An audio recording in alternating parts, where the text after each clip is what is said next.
नमस्कार दोस्तों, OCA network में आपका स्वागत है। मैं हूं ओमकार चौधरी। अपने ही एक मित्र हैं, स्मिता प्रकाश के साथ एक इंटरव्यू कर रहे थे, दे रहे थे उनको इंटरव्यू।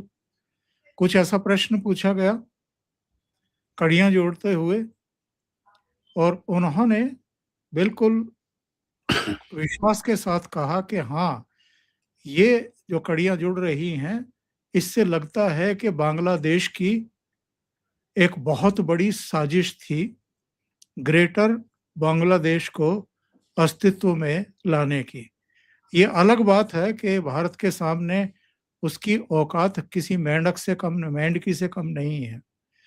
वो अपने पैर तो खड़े कर सकते हैं, लेकिन कुछ करने की हिम्मत नहीं है। ऐसी हिमाकत करने की वो हिम्मत करेगा, ऐसा लगता भी नहीं है, लेकिन तैयारियां तो इधर वो कर रहा है। बीजिंग से अपने तार जोड़ रहा है, इस्लामाबाद से अपने तार जोड़ रहा है। बीच में आसिम मुनीर का भी एक बयान आया था कि इस बार हम पूर्वी दिशा से भारत पर अटैक कर सकते हैं। कुछ इसी तरह का गोलमोल सा एक उनका बयान था। इसका मतलब कोई मंसूबा तो देखा जा रहा था। और ये प्रश्न क्यों उठाया स्मिता ने? वो इसलिए उठाया कि इतने बड़े पैमाने पर बांग्लादेशियों की घुसपैठ, रोहिंग्याज की घुसपैठ, उनको संरक्षण दिया जाना, उनको दस्तावेज दे देना, यानी उनको राशन कार्ड बना के दे देना, मतदाता पहचान पत्र दे देना, आधार कार्ड बना देना, उनको संपत्तियां खरीदने में, बसाने में, रोजगार देने में हर तरह की सहायता करना। और केवल पश्चिम बंगाल में नहीं, पश्चिम बंगाल के अलावा भी आपका बिहार के भी कुछ सीमावर्ती इलाके, नीचे झारखंड में, फिर उड़ीसा में। तो ये क्या था और इसके पीछे क्या एक बड़ी साजिश थी, जिसको अमित शाह और नरेंद्र मोदी भांप गए। लाल किले की प्राचीर से नरेंद्र मोदी ने 2025 में ही कहा था कि डेमोग्राफी चेंज करने की एक बहुत बड़ी साजिश रची जा रही है। तो इस मुद्दे पर चर्चा करने के लिए मेरे साथ जुड़ रहे हैं आदि अचिंत जी। इसके अलावा कल रात कराची में भी कुछ हुआ है, और उसके बाद पाकिस्तानी इस्टेब्लिशमेंट की जरा चीखें निकल रही हैं, वो भी सुनने की कोशिश करेंगे और जानने की कोशिश करेंगे। तो सीधे जुड़ लेते हैं आदि जी के साथ। आदि जी, बहुत स्वागत, बहुत अभिनंदन, नमस्कार। नमस्कार। धन्यवाद सर। आदि जी, जो कुछ प्रतिकृत ने कहा, मैंने लिंक भेजा था आपको भी, क्या आप उससे पूरी तरह सहमत हैं? एक ग्रेटर बांग्लादेश की एक साजिश रची गई थी, समय रहते अब उसको, उसका उपचार और समाधान करने की कोशिश भी हमारे भारतीय सत्ता प्रतिष्ठान ने शुरू कर दी है। सर देखिए, ग्रेटर बांग्लादेश का अगर आप थोड़ा नैरेटिव देखेंगे तो आपको दिखेगा कि हमारी पॉलिटिक्स जो थी वेस्ट बंगाल के अंदर, उसके अंदर काफ़ी हद तक वो मिला हुआ था। ममता दीदी का जो नारा है, वो क्या है सर? जय बांग्ला। जय बांग्ला भारत का नारा नहीं है। रहमान उस उधर पे जो क्या नाम था उसका? मुज़फ़्फ़र रहमान उसका वो है। मुजीबुर ये रहमान का मुजीबुर रहमान बेसिकली। का। हाँ, हमारा नारा नहीं है सर ये। आप जितने भी नारे ये लोग लगाते हैं, खेला होबे हमारा नारा नहीं है। ये सारे नारे जो हैं सर, ये भारत के बिल्कुल नहीं है। सर एक चीज़ आपने बोली डेमोग्राफी, बट मैं कहीं और से शुरू करना चाहूँगा। डेमोग्राफी तो एक चीज़ है, बट बहुत इम्पोर्टेंट चीज़ है, उसके अंदर कोई डाउट नहीं है। एक बंदा पकड़ा गया था सर, जिसका नाम था गर्गा चैटर्जी। गर्गा चैटर्जी बांग्ला पोक्को करके एक ऑर्गनाइज़ेशन चलाता था। एंड उसके अगर आप स्टेटमेंट देखें, वो हेट स्प्रेड करता था इन द सेंस कि आप इस एक्सक्यूज़ मी, माफ़ी चाहूँगा। आप बंगाल के नहीं हैं। बोलता था बिहारी हो, उत्तर प्रदेश के हो, तमिलनाडु के हो, तुम यहाँ के नहीं हो।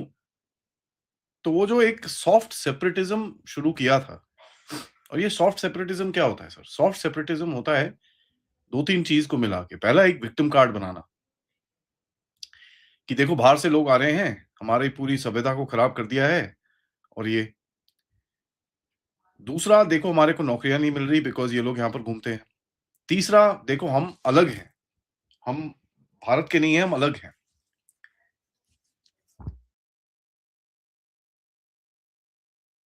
सॉरी, सडनली पता नहीं एकदम से छींकें आनी शुरू हो गई मेरे को। दूसरा देखें सर, ममता बनर्जी की तरफ से जनवरी 2026 में एक स्टेटमेंट दिया गया था कि हम चाहते हैं कि भारत के साथ अच्छे रिलेशंस रहें हमारे। ठीक है? ये जो सॉफ्ट सेपरेटिज्म ये लोग चला रहे थे, धीरे-धीरे करके ना उसको अंदर डालना, धीरे-धीरे करके उसको अंदर डालना कि भई कुछ गड़बड़ है, हम लोग आपके नहीं हैं, आप हमारे नहीं हो, उसको करना। उसके बाद जो सबसे बड़ी चीज़ करी गई जो आपने बोला डेमोग्राफी। बट यहाँ पर डेमोग्राफी से पहले मैं आपको लेके जाना चाहूँगा 2004, 5, 6 से लेकर 2014 तक। सर, शेख हसीना को हटाने के लिए जमात-ए-इस्लामी बहुत टाइम से काम कर रही है। जमात-ए-इस्लामी के जो टेररिस्ट वाले जो मतलब बंदे थे, उन लोगों को शरण कहाँ मिलती थी? उन लोगों को शरण मिलती थी मालदा मुर्शिदाबाद के रीजन में। इसी रीजन के अंदर 2014 में एक ब्लास्ट हुआ था सर, जिसमें टीएमसी का एक एक राज्यसभा का मेंबर हैं, इरफान अहमद करके, उनका नाम बड़ा प्रोमिनेंट आया था बाहर।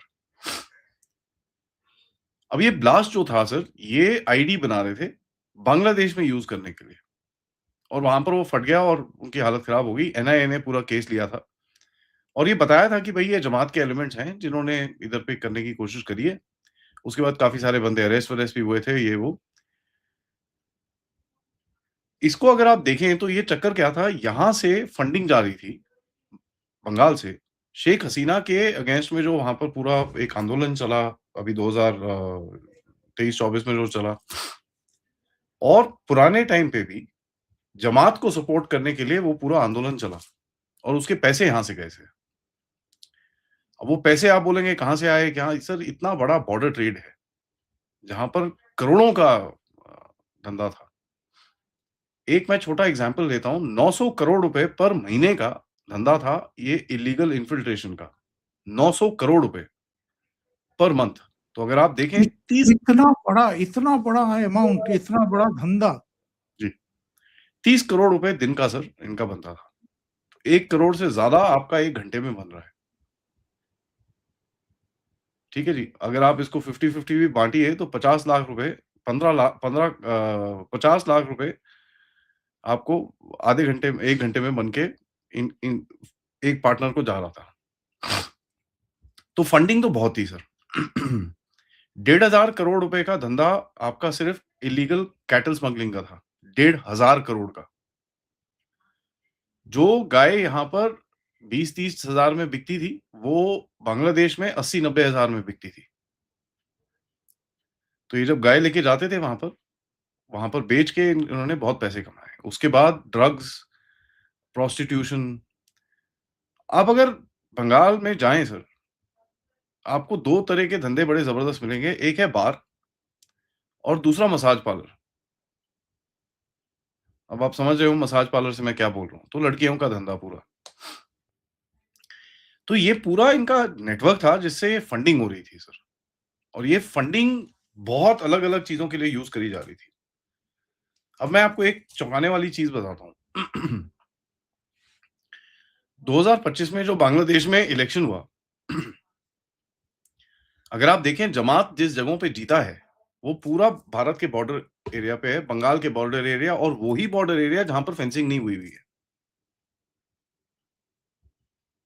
ठीक है जी? तो बड़ा क्लियरली दिखता है कि यहाँ पर एक पैटर्न है। बाकी जगहों पे जमात पूरी तरह से वाइप आउट हो गया, बिल्कुल कुछ नहीं आया। लेकिन ये बॉर्डर के एरिया के ऊपर, जहाँ भारत का जो बॉर्डर एरिया है, मालदा, मुर्शिदाबाद, नीचे पूरा नीचे तक जाके वो पूरा जमात के पास है। क्यों? क्योंकि वो जो धंधा है सर, वो उस जगह पे चलता है। नाउ ग्रेटर बांग्लादेश को अगर आप देखें, मोहम्मद यूनिस हमेशा एक चीज़ बोलता था, 7 सिस्टर, 7 सिस्टर, 7 सिस्टर, वो करता रहता था। क्योंकि सर प्लान यही था, और ये प्लान आज का नहीं है। शर्जील इमाम ने जो बोला था कि भाई असम में ये कर दो, वो कर दो, हम काट देंगे। ये प्लान तब का है सर, ये बहुत पुराना प्लान है कि यार इसको ज़रा अलग किया जाए। यहाँ पर 3-4 तरह की मूवमेंट्स भी चलती हैं। एक है जिसका नाम है Nagaland movement sir. Nagaland movement आपको मैं बताऊँ 2001 से लेकर 2011 तक वो यूएसए में चलती थी। ठीक है जी। 11 को एक उसकी एक्टिविस्ट होती थी ग्रेस कॉलिन्स। ठीक है जी।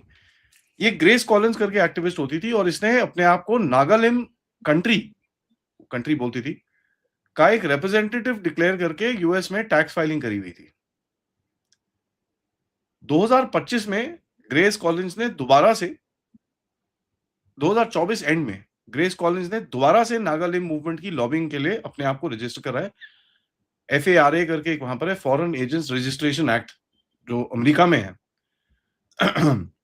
और इसका रजिस्ट्रेशन नंबर 5474 है सर। तो ये एक मूवमेंट है इधर पे नागालैंड की। दूसरा, कई लोग कुकीलैंड करते हैं। कुकीलैंड है सर, बट वो इतना स्ट्रांग नहीं है।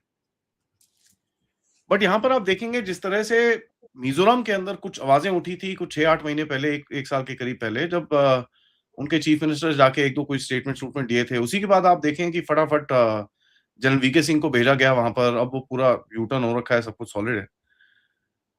बट यहाँ पर भी चक्कर था, वो एक पूरा नेटवर्क था। मणिपुर के अंदर सर अगर आप देखें, एक मूवमेंट चलती है जिसको बोलते हैं NAMTA, north American Manipur association, Manipur tribal association.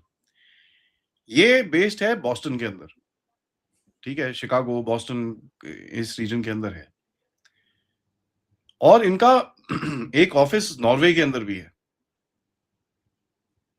अब आप जितनी भी ये मूवमेंट देखें, फॉर एग्जांपल अगर मैं बोलूं कि आपको जो सो कॉल्ड डेमोक्रेसी मूवमेंट है म्यांमार की, उसका भी ऑफिस कहाँ है सर? नॉर्वे के अंदर है।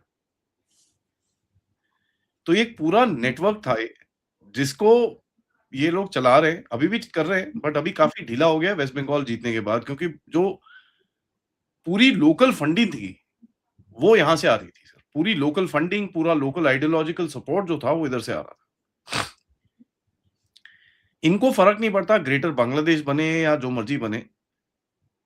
एंड कई लोग तो ये तक कहते हैं कि ममता का प्लान था कि वो बांग्लादेश की जो ग्रेटर बांग्लादेश है उसकी प्राइम मिनिस्टर बनना चाहती थी। बंगाल में 7 करोड़ लोग हैं, उधर पे 18 करोड़ लोग हैं। 7 करोड़ वाली कैसे प्राइम मिनिस्टर बनेगी वो मुझे नहीं पता। बट ये एक वो था। इसमें देखें सर, सबसे बड़ी चीज़ तो दिखती है कि यहाँ पर सॉफ्ट सेपरेटिज्म के एलिमेंट्स, जैसे मैंने आपको बताया, वो है। डेमोग्राफिक चेंज करने की बात करी, जहाँ पर अब डेमोग्राफी बदलती है तो आपको पता है किस तरह की माँगें उठती हैं वहाँ से।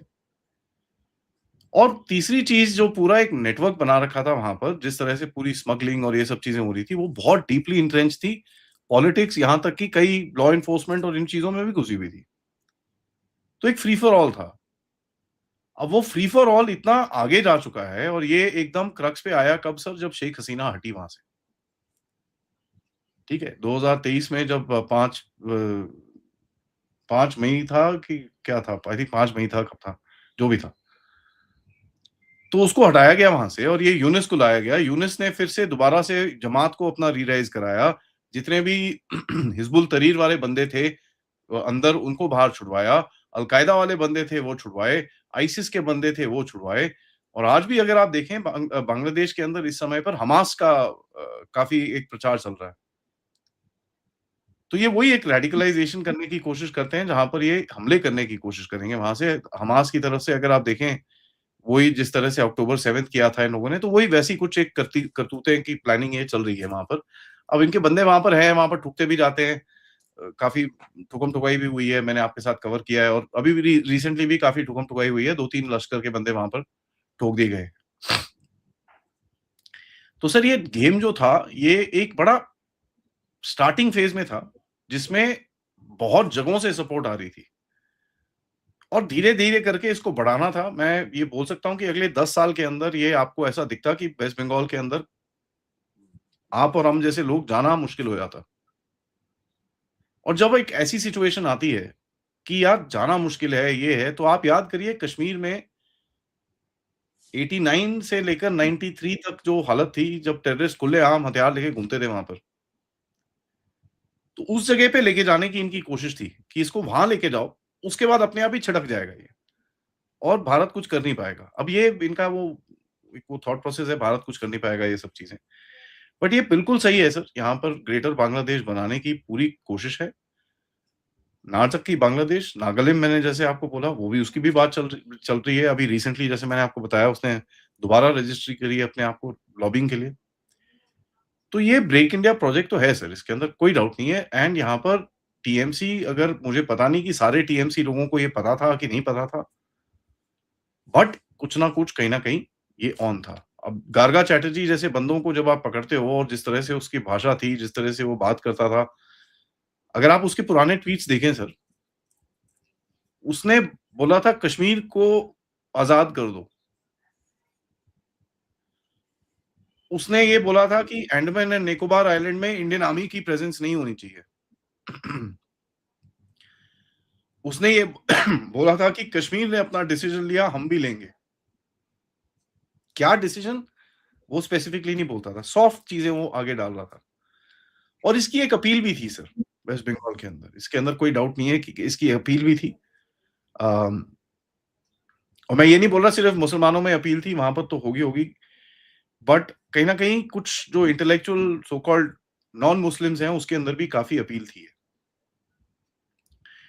क्योंकि इनके दिमाग में हमेशा से एक चीज रहा है, और ये जो एक छोटी सी कोठरी है बांग्लादेश के अंदर, कि साहब हम लोग अलग हैं, हमारे पास दिमाग ज्यादा है, हम पढ़े लिखे लोग हैं, ये गंदे भैये जो हैं यूपी बिहार के, हम इनके साथ इनके जैसे है नहीं, ये साले गंदे लोग हैं, ये वो इनका वो एक ब्रेन वॉश करते थे। अगर आप देखो सर, यही चीज आपको एग्जैक्ट सेम पैटर्न कहाँ दिखता है? आपको ये पैटर्न दिखता है तमिलनाडु में, जहां पर अन्नामलाई ने खुद ये बेवकूफी करी बोल के। यही सेम पैटर्न आपको दिखता है पंजाब के अंदर। पंजाब में सर एक जमाना था, मैं आपको बताऊं, यूपी बिहार से जो लोग आते थे ना सर, उनको ट्रेन के अंदर नहीं बैठने देते थे। उनको बोलते थे ट्रेन के ऊपर बैठो। इनको भैये बोलते थे वहां पर। एंड एक बारी क्या हुआ, ट्रेन जा रही थी अंबाला से कहीं पे जा रही थी, अंबाला के वहां पर ना एक ब्रिज है, ये ऊपर बैठे हुए थे, वो ब्रिज में नीचे नहीं झुके, कोई 50-60 बंदों की मौत हो गई थी, बिकॉज वो ब्रिज जाके सबके सिर में लगा। मतलब लिटरली ऊपर बिना सिर की बॉडीज मिली थी इनको। उसके बाद से ये बताइए। थोड़ा ठंडा हुआ था वहां पर। अदरवाइज तो ये बड़ा क्लियर था कि ये इनको भैया बोल के ना, अभी दुकान में अंदर नहीं घुसने देना, ये नहीं वो नहीं। तो ये चीजें होती थी वहां पर भी। और ये उस समय था सर, मैं आपको बताऊं 93 94 की बात बता रहा हूं मैं आपको। उस समय खालिस्तानी का ये जो पूरा टेररिज्म था पंजाब में खत्म हो रहा था, बट वो लास्ट वाली जो बत्ती थी वो काफी ब्राइट थी। उस टाइम पे काफी हमले हमले होते थे और ये सब चीजें होती थी। वो खत्म हो रहा था, धीरे धीरे करके खत्म हुआ। उसके बाद 96 97 तक ये सब चीजें खत्म हो गई थी। बट बंगाल में भी यही था सर। और मैं इसके अंदर आपको, मेरे पास पुख्ता सबूत तो देना काफी मुश्किल है, बट जो सर्कमस्टेंशियल चीजें आपको दिखती हैं उसके अंदर तो आपको बड़ा क्लियरली दिखता है कि साहब ये तोड़ने वाले थे और इनका प्लान बड़ा क्लियर था कि इसको जरा दोनों को साथ में मिलाएंगे। इससे होगा क्या सर, देखिए थोड़ा स्ट्रेटेजिकली देखें तो, जो दुनिया में ये क्रिश्चियन कंट्रीज और ये सब हैं जितनी भी, उनको जो नॉर्थ ईस्ट के अंदर उनको जो जगह चाहिए थी वो मिल जाती, इनको अपना जगह मिल जाती, पाकिस्तान को अपना एक बदला मिल जाता कि तुमने हमारा ये तोड़ा, हमने ये तोड़ दिया। और काफी सारे और भी इंटरेस्ट इसके अंदर थे। तो इसके अंदर कोई डाउट नहीं है कि ये ऐसा कुछ गेम है और ऐसा कुछ गेम चल रहा था। और आप यूनुस के समय जो अचानक इनके दौरे बढ़े थे, कुछ जर्नल्स आए थे, आसिम मुनीर के बयान शुरू हुए थे, इसका मतलब ये कॉन्फिडेंट थे हाँ, कि हाँ सर। अब ये समय है जब इस मुहिम को तेजी से बढ़ाया जाए। सर मैं आपको 2-3 चीजें और बताता हूँ इसमें। जिस तरह का रिएक्शन आप देख रहे हैं, जैसी वेस्ट बंगाल की हार होती है, आप देखते हैं चारों तरफ से कुछ ना कुछ भारत के ऊपर हमले हैं। आपकी इकोनॉमी खत्म है। आपका 4 मई के बाद आपने देखा किस तरह से सर आपकी स्टॉक मार्केट पे हमले हुए, आपके रुपये के ऊपर हमले हुए। अभी वो कॉकरोच वाले बैठे हुए हैं वहाँ पर। लद्दाख वाला वो जो एक चमन आदमी है वो बैठा हुआ है वहाँ पर। उसके बाद आप देखिए और भी चीज़ें, कितनी सारी चीज़ें सडनली बाहर आती हैं। मैं देखिए सर, मेरे पास कोई इसका सबूत नहीं है नीत-वीत का, बट जब आप इन सबको एक साथ देखते हो तो आप बोलते हो यार कुछ तो गड़बड़ है। इतने मीडिया में narratives, Indian Express back to back कुछ ना कुछ डालता रहता है। उसको कौन दे रहा है ये सब चीज़ें? और अगर उसके पास इतने अच्छे जर्नलिस्ट हैं तो पहले क्यों नहीं निकाल रहा था? ये एक साथ एक ही टाइम पे क्यों निकल रहे हैं? गलत हो, सही हो, जो मर्ज़ी हो, बट ये चीज़ हमको थोड़ी सोचनी पड़ती है कि साहब हो क्या रहा है ये? तो एक झटका जो लगा था इनको, उसके अंदर आप देखें अखिलेश जी भागते हुए गए थे। ठीक है? आईपैक का पूरा एक गेम था वहाँ पर। अब यहाँ पर 1-2 चीज़ अगर और देखें, यूनुस के टाइम पे पाकिस्तान जो चीज़ें बोलता था कि हम कोलकाता में हमला करेंगे, हम ये करेंगे, वो करेंगे। बिल्कुल इनके अंदर कॉन्फिडेंस था। एंड पाकिस्तान और बांग्लादेश के अंदर जो नैरेटिव चला था वेस्ट बंगाल की जो जो चुनाव था उसका जब जब जब रिजल्ट आया, वहाँ पर कहा गया कि 90 लाख मुसलमानों का नाम कटवाया गया है और भारत ने मुसलमानों का ही नाम कटवाया है। तो उसने ये वहाँ पर ये नैरेटिव चलता था और अभी भी चलता है बाय द वे। और ये कहते थे हमको इसका बदला लेना होगा। तो ये एक सवाल बनता है कि यार आपको बदला लेना हो, किस चीज़ का बदला लेना होगा? हु आपने आर यू? आपने ठेका ले रखा है यहाँ पर कौन वोट करता है, कौन नहीं करता। तो ये एक गेम था, पूरा इनका प्लान था और देखिए सर जिस तरह से पावर ग्रैब करने की कोशिश करी गई, आप देखिए उसके बाद आईपैक की जब रेड पड़ी, ममता बनर्जी भागती हुई गई वहाँ पर। कौन गया था? क्या फाइल उठाई थी उसने वहाँ से? क्या था उन फाइलों के अंदर जो चीज़ें किसी को बताना नहीं चाह रही थी वो? उसके बाद देखिए सर, जितने बांग्लादेशियों की जो फेक आईडीज़ का पूरा धंधा था, वो मैक्सिमम देश का बंगाल में था। पासपोर्ट से लेकर, बर्थ आईडी से लेकर, बर्थ सर्टिफिकेट से लेकर, आधार कार्ड से लेकर, वोटर आईडी सब कुछ बनाते थे वहाँ पर। आपको ये जान के हैरानी होगी, बंगाल की जो पॉपुलेशन ग्रोथ दिखाई गई थी, वो 22% दिखाई गई थी सर। 2011 से अभी तक 22%। अब ये 22% पॉपुलेशन कैसे बढ़ती है? क्योंकि आपने करा क्या है, आप सप्लीमेंट कर रहे हो। होता क्या है सर, जब ऐसी सिचुएशन होती है जब जहाँ पर बिज़नेस नहीं है, आपके पास धंधा नहीं है, ये नहीं है, तो जो नॉर्मल लोग होते हैं वो बोलते हैं यार यहाँ क्या रहना, कहीं और जाके नौकरी करते हैं। तो और वो मोस्टली कौन होते हैं सर? बंगाली हिंदूज़। तो आप देखें काफ़ी सारे बंगाली हिंदू दूसरी जगहों पे नौकरी करते हैं, वो घर छोड़ दिया उन्होंने, ये कर दिया, वो कर दिया। अपना वहाँ पर घर बेच-बाच के या जो भी एक छोटा-सा रख के बाहर नौकरी करते हैं। उनके बेसिस के ऊपर ये लोगों को लाया गया, तो पॉपुलेशन रिप्लेसमेंट बोल सकते हैं इसको आप। तो जितने लोगों ने स्टेट छोड़ा, उसके बाद लोगों को भरा गया जहां पर उनका लेवल भरा गया और 22% ऊपर भरा गया। तो ये एक पॉपुलेशन डोमिनेशन करने का एक प्लान था कि एक लेवल पे पहुंच के फिर आप ओपन पंगे ले सकते हो विद द यूनियन गवर्नमेंट कि साहब मैं आपकी बात नहीं मानता, कर लो जो करना है, इलेक्शन नहीं होगा यहां पर। तो ये सब चीजों पे एक कोशिश है। आप देखिए, मैं कोई ऐसी चीज नहीं बोल रहा जहां पर कुछ ऐसा है। एसआईआर के ऊपर सबसे ज्यादा आवाज कहां से निकली? बंगाल से। बिल्कुल, बिल्कुल। तो आप इनको जरा इकट्ठे करिए सर, आपको दिखेगा कि यार ये तो कुछ करने वाले थे। आप पॉपुलेशन रिप्लेस कर रहे हो, आप इलेक्शंस ढंग से कराना नहीं चाहते, आपने लॉ एंड ऑर्डर अपने हाथ में ले रखा है, आप इंडियन आर्मी को वहां पर तंग करते हो, आपने जमात और इनके साथ डीप लिंक्स बना रखे हैं। टीएमसी के बाय द वे काफी डीप लिंक्स थे जमात के साथ। बॉर्डर एरियाज के अंदर किसी का आना जाना मुश्किल है, वहां पर संदेश खाली होता है, वहां पर मालदा मुर्शिदाबाद में राइटिंग होती है, वहां पर जहांगीर जैसे बंदे हैं, वहां पर जैसे शाहजहां शेख जैसे बंदे हैं, जो मतलब उस एरिया को पूरी तरह से कंट्रोल करते हैं। वहां पर जो भी परिंदा पर नहीं मार सकता था इनके बिना। आज तो खैर कच्चे पहन के घूम रहे हैं, वो अलग चीज है, बट ये रियलिटी है ना सर आपके सामने। अब इसको जोड़िए आप सी, साथ में, आपको लगता है कि यार ये तो सीमा पार से कहा गया था आदि जी कि आप चुनाव हार गई हैं पर इस्तीफा मत दीजिए, दिल्ली के खिलाफ बगावत कर दीजिए। जी। सो दूसरे वहां पर यह भी कहा जाता है कि ये जो विभाजन है ये अधूरा है, कोलकाता जो है वो ग्रेटर बांग्लादेश में होना चाहिए। हाँ सर, इनका बहुत टाइम से अगर आप इनके मैप-वैप देखेंगे तो कोलकाता क्या, बिहार का कुछ एरिया, उड़ीसा का एरिया, झारखंड का एरिया, असम का कुछ एरिया, वो पूरा एक बड़ा बना के, कई जो ग्रेटर बांग्लादेश बोलते हैं वो पूरा नॉर्थ ईस्ट ले लेते हैं। बट कई वो एक एक पार्ट लेके उसको बोलते हैं कि, और वो पार्ट ईस्ट में ज़्यादा नहीं है, वेस्ट में इंडिया की तरफ ज़्यादा है। कोलकाता तो सर इनका प्राइज़ पोज़ेशन था, इसके अंदर कोई डाउट नहीं है। अब मैं ये जो सुहरावर्दी की पूरी कंट्रोवर्सी हुई थी सर, लोग सुहरावर्दी को सिर्फ़ उससे जानते हैं कि उसने बुचर था, ये था, वो था। सर ये सुहरावर्दी फैमिली फैमिली ने ब्रिटिशर्स को जाके बोला था कि साहब, टू टू स्टेट थ्योरी मत करो, टू नेशन थ्योरी मत करो, थ्री नेशन थ्योरी करो। तो ये तो पाकिस्तान भी नहीं जाना चाहते थे।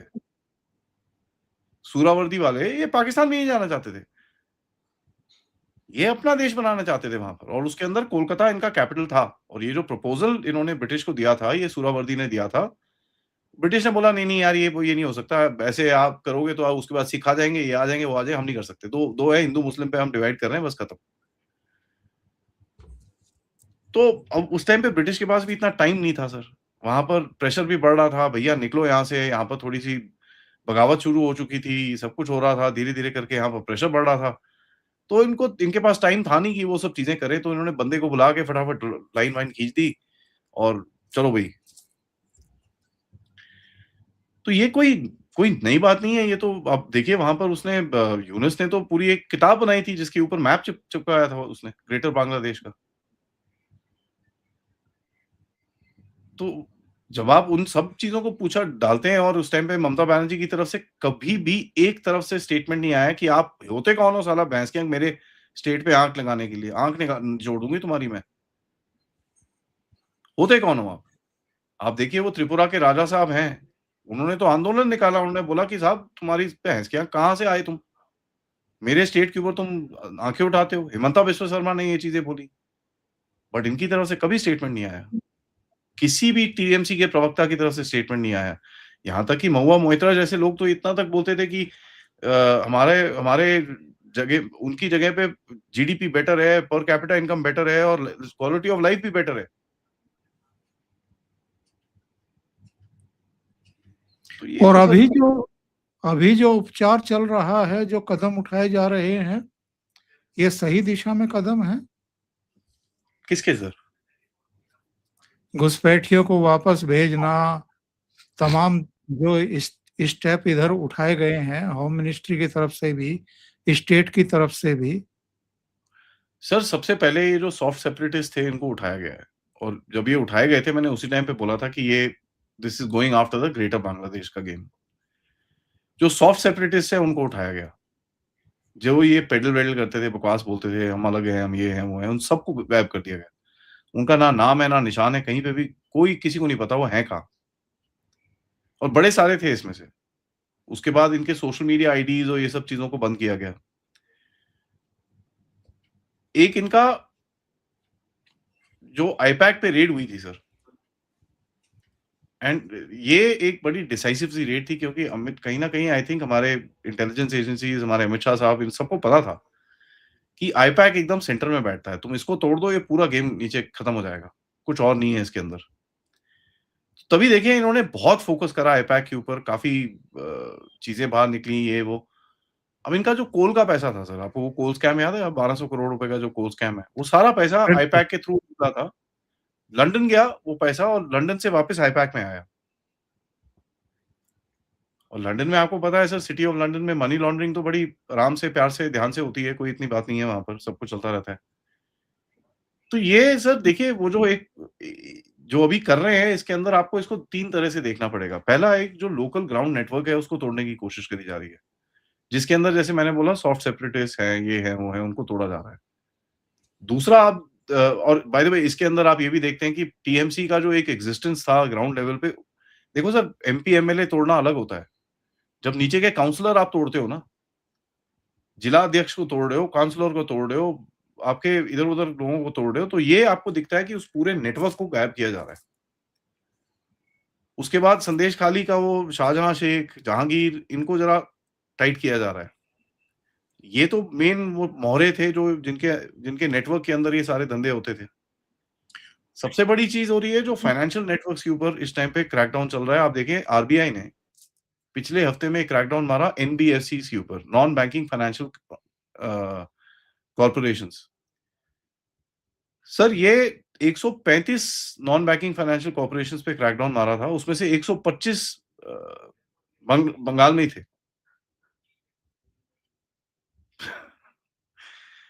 तो नेटवर्क तोड़ना दूसरा। तीसरा इज़ आपका सिक्योरिटी। आपकी फिजिकल सिक्योरिटी जो है उसमें जो इम्प्रूवमेंट करी है इन लोगों ने, वहाँ पर एयरफोर्स को लैंड दिया है, आर्मी को लैंड दिया है, बीएसएफ को लैंड दिया है, आईटीबीपी को लैंड दिया है, बॉर्डर फेंसिंग का काम कर रहे हैं, ये कर रहे हैं।